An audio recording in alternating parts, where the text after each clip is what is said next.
ketika pemilihan umum pun bajunya warnanya baju pasangan lain kan? Iya. Iya nggak? Iya. Tapi Bu Retno, Pak Basuki dan sebagainya tidak ikut. Bu Sri Mulyani ikut lagi kan? Ada apa?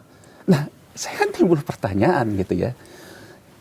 Kalau misalnya saya tidak nyaman karena perbedaan segala macam, saya kan cenderung tidak akan ikut, Mas. Kalau saya tidak ikut, gini loh Mas.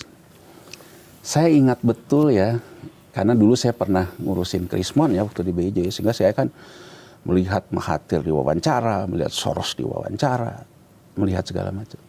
Saya ingat ketika Mahathir mundur dan memberikan ketun lah ya, ke penerusnya. Dia bilang dia belajar dari Soeharto. Karena dia bilang kalau terlambat mundur, malah dia bisa tidak punya legacy. Iya. Nah, artinya ada yang namanya law of diminishing return kan. Mas, kalau misalnya Bu Sri Mulyani tidak ikut dalam kabinet Pak Prabowo dari pertama, mungkin orang pun yang sekarang walaupun bebannya Menteri Keuangan yang sama di era Jokowi, orang tetap menganggap dia orang hebat loh. Iya. Saya pun mendengar begitu. Iya kan? Karena puncaknya ketika Pak Jokowi itu dia selesai, itu puncaknya kehebatan dia tuh. Iya.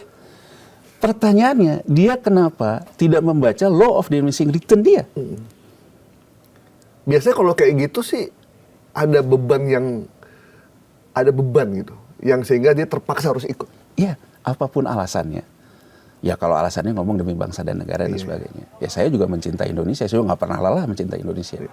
Walaupun saya juga ibaratnya tidak pernah jadi apa-apa ya. Kalau beliau kan jadi sesuatu, jadi artinya bahwa saya pun tidak pernah lelah mencintai Indonesia dengan cara saya. Tapi kan pertanyaannya, saya kemudian timbul pada satu kesimpulan, oh mungkin ya yang namanya pemerintah ya ada-ada aja lah.